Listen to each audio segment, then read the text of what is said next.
Welcome back, guys. I was cleaning out some shelves the other day and I stumbled upon sketchbooks from university, and I thought it would be fun to look through them together. I studied in Antwerp at the Royal Academy of Fine Arts, and I went there for fashion design, so these books mostly are going to have fashion-based illustration and concept designs in them.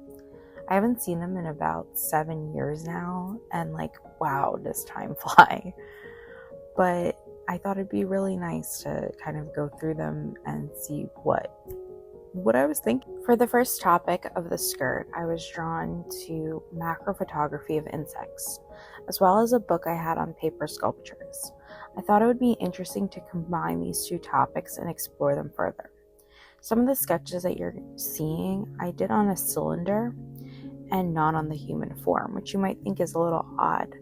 But I do that throughout this sketchbook because I really wanted to take away my preconceived notions of what I thought a skirt needed to look like.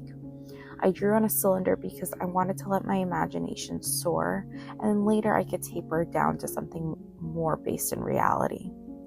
That was the extraordinarily fun part with this assignment, that the goal was to push your creativity and your imagination to what seemed impossible.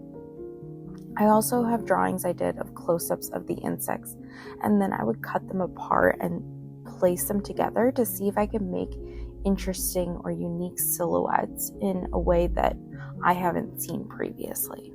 You see me switching from the insect topic to the pixel topic, and I was trying to see if I could find different forms of research and inspiration to see if one thing worked better than the other.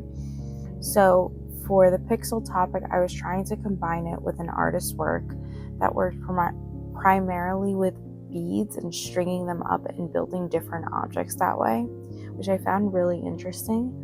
I can't off the top of my head think of the name of the artist, but I will put it down below in the description if I remember, or please comment if you can think of his name. I also explored an astronaut theme, and although it was really fun to play and experiment with that suit and with those astronaut gloves, ultimately it was still falling short, in my opinion, to that insect topic, so I eventually decided to go back to that. Once I came back to the insect theme, I think that it really started to flow, and I eventually decided to combine it with samurai suits. And for me, when I was doing this research, I kind of found that the samurai suit, or the armor rather, it was structured in a way that allowed the body to move, and it reminded me a lot of an insect exoskeleton, of the way it's built and how it moves together when the insect walks. And I found that very fascinating to work with, and I decided that that would be an interesting concept to bring to my skirt.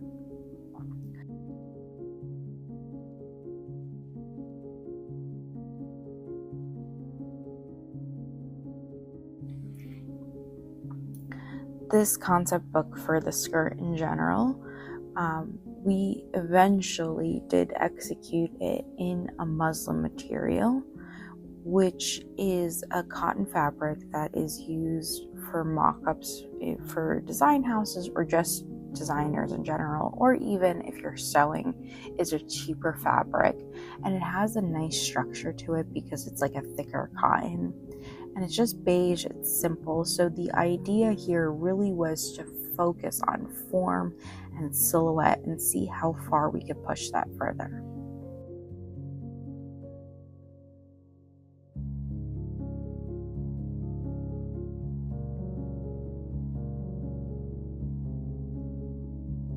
The next sketchbook in the pile I found was the dress one. This again was a similar concept to the previous. The goal was to let your imagination soar, to push your creativity, while staying in the parameters of a dress, and more specifically, a shirt dress. So my research began with what a shirt dress was, and what shirts looked like throughout history, and what embellishments did they have, and how the patterns changed through history, and see where that took me. From there, I started to explore various themes. Kind of staying with the insect topic, it was in my brain, I guess. I decided to choose scorpions and mix them with bondage. Obviously, bondage is a heavily sexualized topic, but what fascinated me was the way that the ropes would be tied around the human body, and to play with that idea, but with fabric. The scorpion, which to me has always been a fierce animal, has been also a symbol of transformation for many cultures, and I found that the two topics worked really well together, and that's what I decided to start playing with. From there, I moved on to another topic of Scottish tartan and bagpipes to see if I could play around with that idea. I was thinking of stitching different colored stripes to create my own tartan, and I thought that would be interesting, and maybe inserting something into the fabric to add structure to give it more weight. But I wasn't sure where it would lead, so I eventually did end up going back to that basic shirt dress and deconstructing it and kind of elaborating on that further. Again, the idea with these topics was to play and let your creativity out while still honoring the research and having it anchored into reality there. Eventually, I took these ideas from the deconstructed dress and what I had done. I went back to the original scorpion bondage inspiration. I just couldn't get over the idea of having the fabric be pulled and tied in different areas of the body. I just found that to be a very interesting concept and one that I hadn't seen explored in that time much. So I decided to take that and elaborate on that concept further. I eventually settled on, I don't know what that accent was. I eventually settled on a hood with bondage that through the bondage straps on the shoulders would come out, and the hood really reminded me of a scorpion for some reason. It just did, and so I wanted to honor the creature in that sense, and I took elements of when I explored the shirt dress with the different buttonholes and all that, and ultimately it kind of ended up being a little bit of a mishmash of the experiments that I did with the shirt dress as well as the scorpion bondage theme, and overall I was really pleased with what the final result was. This next book has a few different topics in it, but they're all circled around ancient civilizations. We were instructed to design looks based on these civilizations. When I first opened the sketchbook up, I found a bunch of these loose sketches that had seemed to found a home in the front of this book. I think they're just randos from the sections in the book.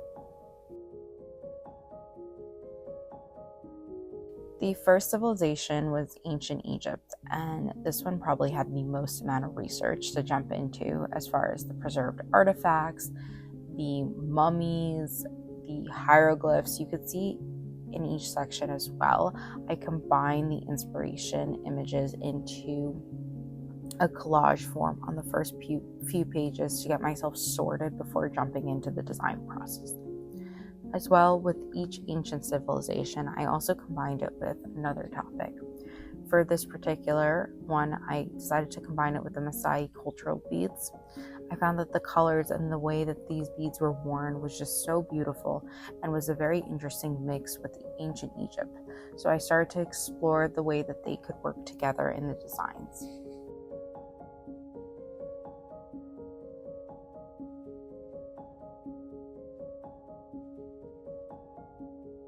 Mesopotamia was next.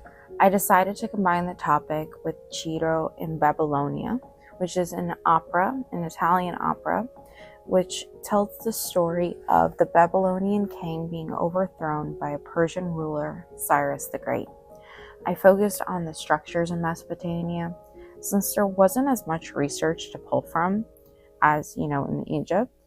And as well as the opera, I found that the set designs and the costumes really stood out to me and were a great way to incorporate into the research that I had found in the ancient civilization. Crete was a fun one because I really played up the feeling of the island and the aquatic energy from the historical art that I took. I started to play with drawing details of the seashells and seeing that the way I could play with the structure and the movement of the garment to incorporate that seashell-like look, as well as adding different stitching elements and to give this idea of this aquatic sea life, as well as incorporating the research of historical Crete. Last but not least was Persia. On this particular one, we had an additional assignment to combine the ancient civilization with a puffer coat material. So that was incorporated into all the designs. Persia I had a lot of fun with because of all the beautiful colors, and in general in my research I found that they wore very beautifully constructed garments, so I really enjoyed that aspect of it. Adding the puffer element was a bit challenging because in a way it was a very modern look and didn't necessarily seem to fit the atmosphere. But I think in the end some interesting designs really came through. I hope you guys enjoyed today's little sketchbook tours. Let me know what your favorite design was down below.